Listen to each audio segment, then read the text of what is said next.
Dani, porque tenemos que hablar de este tema con Mercedes Cortés de la Fundación Voces Libres, que está en contacto con nosotros vía Zoom, porque es un tema recurrente en nuestra realidad, lamentablemente, esos números rojos que no quisiéramos compartir con nuestra audiencia, pero que hay que discutir, porque hay que hacer algo. ¿Cómo estás, Mercedes? Buenas noches, bienvenida.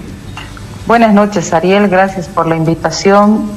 Estamos obviamente consternados de lo que está ocurriendo en nuestro sistema de justicia y lo que está ocurriendo en nuestro medio. Los feminicidios no cesan, al contrario, cada vez están en mayor aumento y obviamente hay que hacer un análisis, me parece, de esta situación. Hay que hacer un análisis y hay que partir este análisis pensando en ¿qué podemos hacer? Se han registrado en Santa Cruz un último caso en el que una mujer de 26 años fue apuñalada y por supuesto hay un niño de 2 años que ha dejado, o que ha quedado más bien en la orfandad. Estos son cuadros muy reiterativos de una realidad lacerante, de una realidad que realmente duele. Mercedes.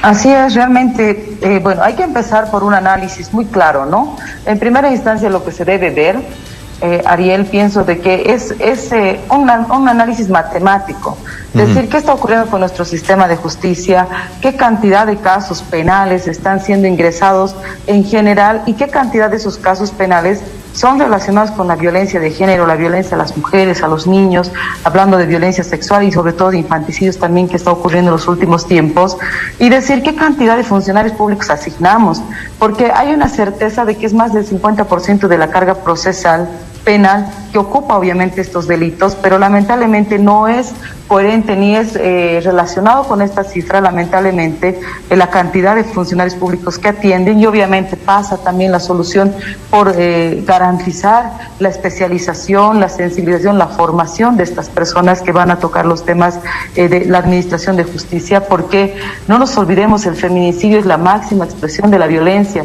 de una violencia sistemática que ha venido creciendo, de un sistema de justicia colapsado, de un triángulo que comparo la violencia porque en la punta se atiende de manera más eficiente, que es el feminicidio, cuando la mujer ya no está para defenderse, cuando ya está bajo tierra, o las tentativas de feminicidio, pero lamentablemente debido a esa falta y carencia de recursos, de personal, no se atiende de manera eficiente y a tiempo a estas personas que están en la base de esa pirámide, que van a llegar a algún momento a ser parte de esta cúspide, y los feminicidios no van a parar si no se hace una reestructuración del sistema de justicia, si no se asigna desde el Tesoro General de la Nación un presupuesto que realmente implique cambios estructurales y no simples parches, no simplemente algunos regalitos, sino tiene que ser obviamente una reestructuración con los ministerios de planificación, de justicia, de gobierno. Se tiene obviamente que coordinar esto. Estamos pidiendo nosotros audiencia al Ministerio de Gobierno, que hasta ahora no nos fijan.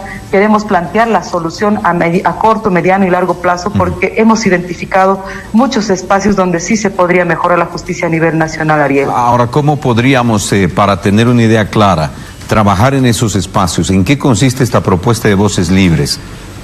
Bueno, nuestra propuesta principalmente radica, por ejemplo, usamos un término, ¿no? En cambiar el chip, en despatriarcalizar, por ejemplo, a los nuevos policías. Esto ya se va a hacer una realidad. Estamos con el rectorado de Unipol para poder lanzar a nivel nacional las nuevas promociones con perspectiva de género. Que estos policías después sean asignados a las FELCBs con prioridad, que tengan herramientas, conocimiento, que tengan sensibilidad. Obviamente no solo va a formar Voces Libres. Está, por ejemplo, Cochabamba pionero de este proyecto, con el Tribunal de Justicia, Fiscalía Departamental, FELCB, ITPU, incluso CUBE, Voces Libres, Hombres de Paz. Están esas instituciones que van a formar durante toda esta gestión a los policías. Les hemos propuesto de irradiar esta iniciativa a nivel nacional, ha sido aceptado por el Comando General, pero obviamente necesitamos el Tribunal Supremo, necesitamos la Fiscalía General para que igualito se replique en diferentes departamentos, y los policías a partir del próximo año ya sean destinados a estas FELCBs y no se desmerezca el primer momento, ese contacto de oro con una víctima que ha tenido que pasar por muchos prejuicios, por mucho sometimiento, presiones de la sociedad, la dependencia emocional, económica, los hijos, las cosas, los animalitos, y que finalmente llega a una FELCB a denunciar violencia, y obviamente puede ser el primer y último momento que ese funcionario va a tener la suerte de hablar con esta víctima. Ahora, Mercedes, va por ahí, nos llama la atención ¿cómo capacitarían a estos policías? Es decir, ¿qué les enseñarían?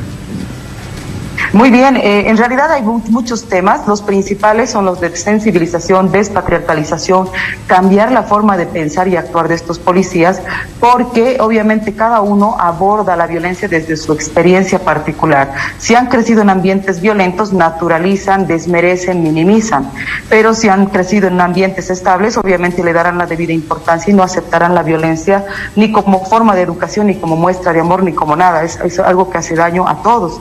Pero eso no se entiende ahora, ¿no? Entonces empezaríamos por ahí y obviamente los jueces, los especialistas de sentencia, un juez de instrucción dará pues los tips, las herramientas, las observaciones, las críticas constructivas donde se equivocan.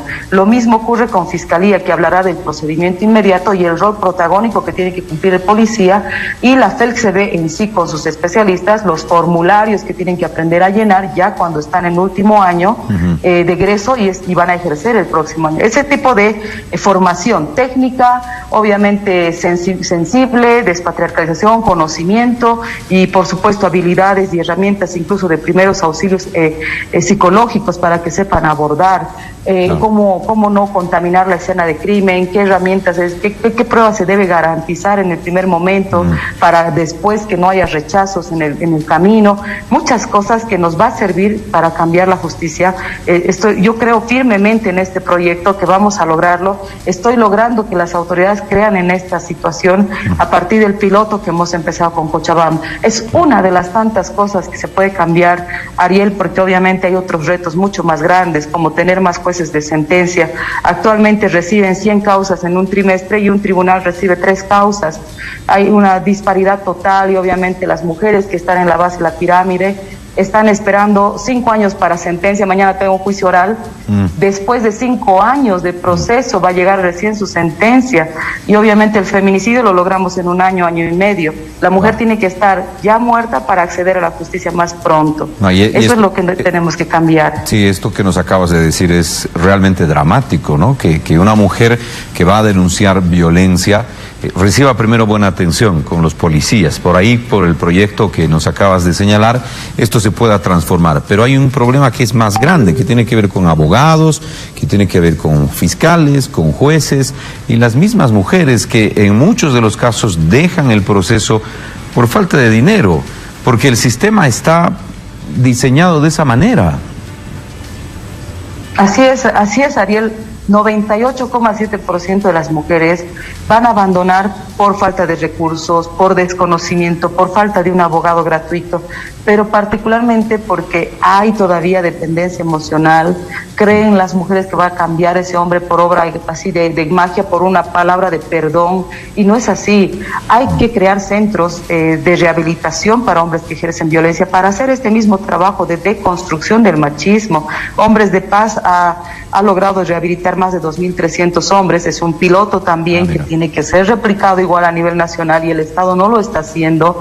No parte por mandarlos a la cárcel, pero obviamente el procedimiento inmediato es otra de las soluciones, que esa mujer no tenga que peregrinar, como en el caso que les doy el ejemplo extremo. Mañana hay juicio oral de un caso con 5 años de proceso, pero las mujeres normalmente peregrinan 2 años, entonces se cansan, abandonan. El procedimiento inmediato daría lugar a que se solucione en 6 meses aproximadamente, exagerando con todas las instancias, y que se dé una sanción alternativa, es decir, que el agresor, en lugar de ir a la cárcel, vaya a dormir viernes, sábado, domingo a una carceleta en una EPI, o que en lugar de ello vaya a hacer trabajos comunitarios, vaya a producir algo en algún centro, y que obviamente eso es durante 1 año, cada fin de semana. Eso sí va a ser enviar un mensaje de que no debe haber impunidad y que hay consecuencia de los actos de violencia.